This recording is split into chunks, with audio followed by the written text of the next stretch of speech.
जय श्री हरि। आज हम बात करेंगे भगवान विष्णु के एक भक्त जिसका नाम गजेंद्र था, जो कि एक हाथी था। भगवान विष्णु के लिए उसने जो स्तुति गाई वो गजेंद्र मोक्ष के नाम से जानी जाती है।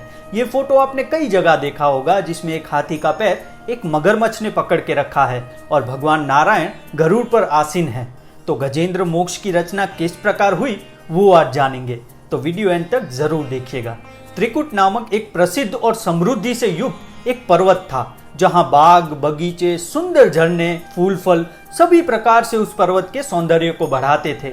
उसी पर्वत के घने जंगल में एक हाथी रहता था जिसका नाम गजेंद्र था। वो बहुत शक्तिशाली था। उसे सिंह, बाघ और अन्य हिंसक पशु भी डरते थे और उसी के बल पर जंगल के छोटे जीव निर्भीक रूप से फिरते थे। एक दिन वो जंगल में अपने साथियों के साथ घूम रहा था। वहीं उसे प्यास लगी तो एक सरोवर में वो पानी पीने उतरा। उस सरोवर में उसने पानी पिया और स्नान किया और छोटे छोटे हाथी के बच्चों को भी स्नान करवाने लगा।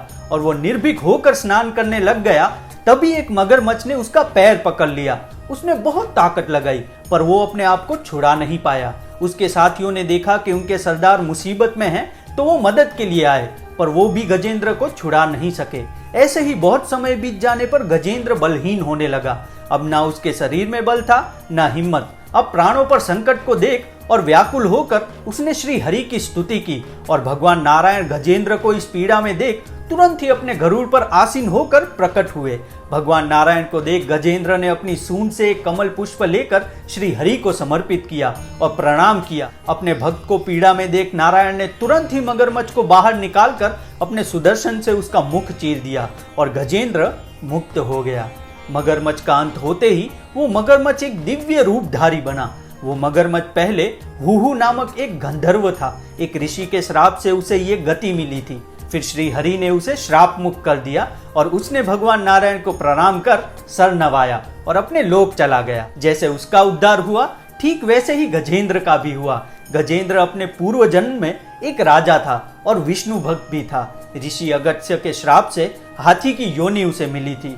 पूर्व जन्म में भी विष्णु भक्त होने के कारण वही भक्ति गजेंद्र को इस जन्म में भी मिली और पूर्व जन्म के प्रभाव से ही उसका उद्धार हो गया और नारायण ने उसे अपने पार्षद का स्थान भी दिया।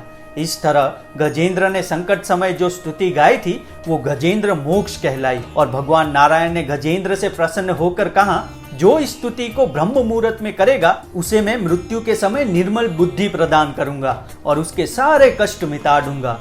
तो यही थी एक श्री हरि के भक्त गजेंद्र की कथा। ऐसी ही और कथा आप सुनना चाहते हैं तो उस पर भी मैं वीडियो अवश्य बनाऊंगा। आप मुझे कमेंट्स में बता दीजिएगा। तब तक जय श्री हरि।